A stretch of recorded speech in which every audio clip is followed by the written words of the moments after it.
हमारे शरीर का खून न केवल ऑक्सीजन और पोषण पहुंचाने का माध्यम है, बल्कि हमारी रोग प्रतिरोधक क्षमता, ऊर्जा और जीवन शक्ति का आधार भी है। लेकिन जब इसी खून में गड़बड़ी आ जाए तो कई गंभीर बीमारियों का जन्म हो सकता है। इस वीडियो में हम जानेंगे खून से जुड़ी 10 प्रमुख बीमारियों के बारे में संक्षिप्त में। तो आइए बिना देरी किए आज के वीडियो की शुरुआत करते हैं। नंबर 1 है एनीमिया। एनीमिया सबसे आम रक्त विकारों में से एक है।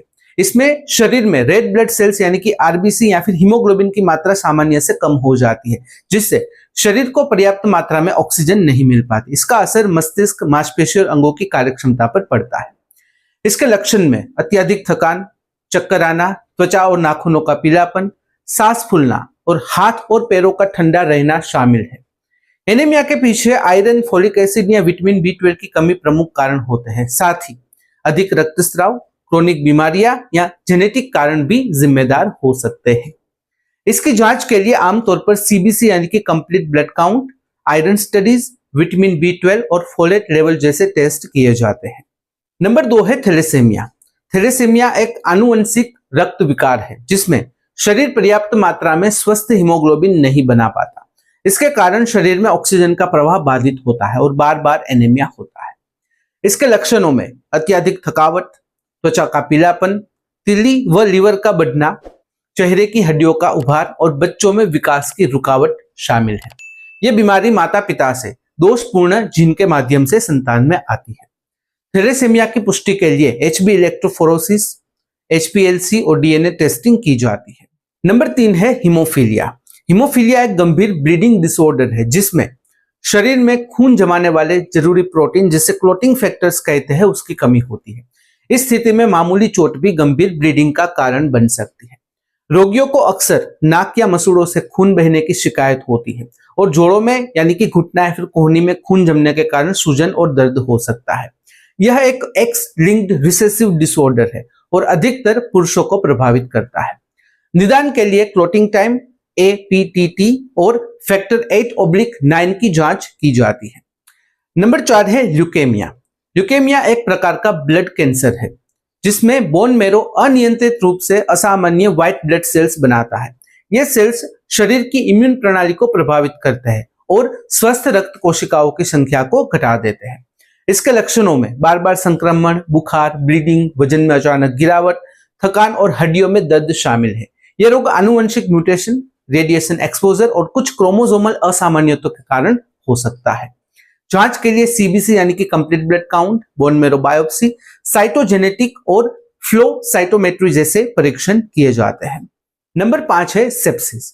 सेप्सिस एक जानलेवा स्थिति है जो तब उत्पन्न होती है जब किसी संक्रमण के कारण बैक्टीरिया, वायरस या फंगस खून में प्रवेश कर जाते हैं और पूरे शरीर में तेजी से फैल जाते हैं।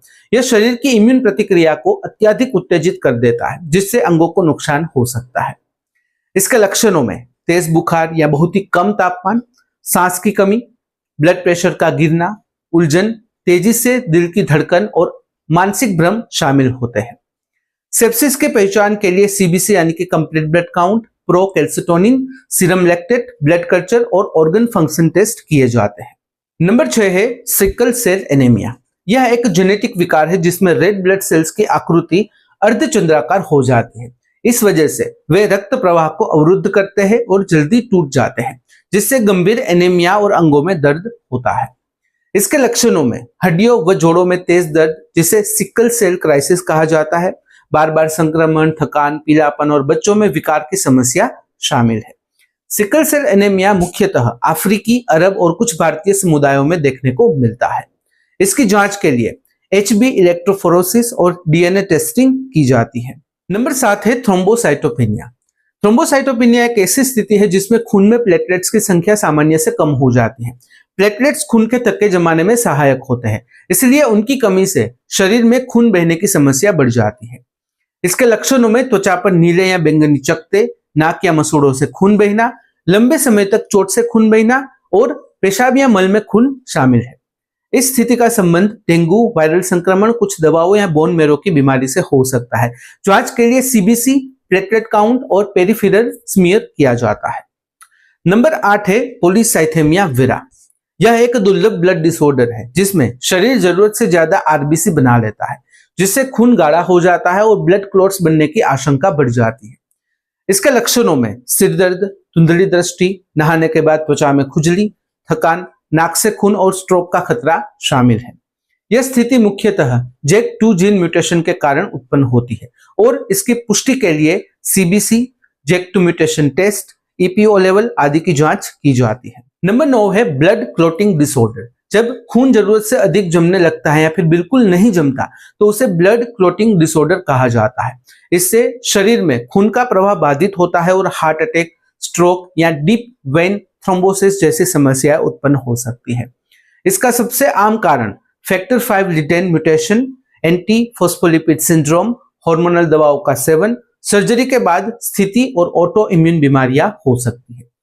इसके लक्षणों में पैरों में सूजन, सीने में दर्द, सांस की कमी और बार बार गर्भपात शामिल हो सकते हैं। नंबर 10 है लिम्फोमा। लिम्फोमा एक ब्लड कैंसर है जो लिम्फोसाइट्स, जो कि एक प्रकार के व्हाइट ब्लड सेल्स है, उसको प्रभावित करता है और लिम्फेटिक सिस्टम में फैलता है। ये दो प्रकार के होते हैं, एक है हॉकिंस लिम्फोमा और एक है नॉन हॉकिंस लिम्फोमा। इसके लक्षणों में गर्दन, बगल या कमर में बिना दर्द वाली गांठें, रात में पसीना, वजन में गिरावट, थकावट और बार बार संक्रमण शामिल है। इसका कारण एप्स्टीन बार वायरस, कमजोर प्रतिरक्षा तंत्र यानी कि कमजोर इम्यूनिटी या ऑटो इम्यून बीमारियां हो सकती है। जांच के लिए lymph node biopsy, PET scan और इम्यूनोफेनोटाइपिंग की जाती है।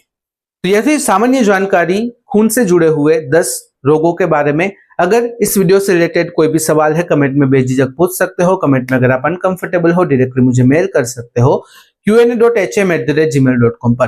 तो फिलहाल इस वीडियो में बस इतना ही। आज का वीडियो ध्यान से देखने और सुनने के लिए आपका धन्यवाद। जय हिंद, जय भारत।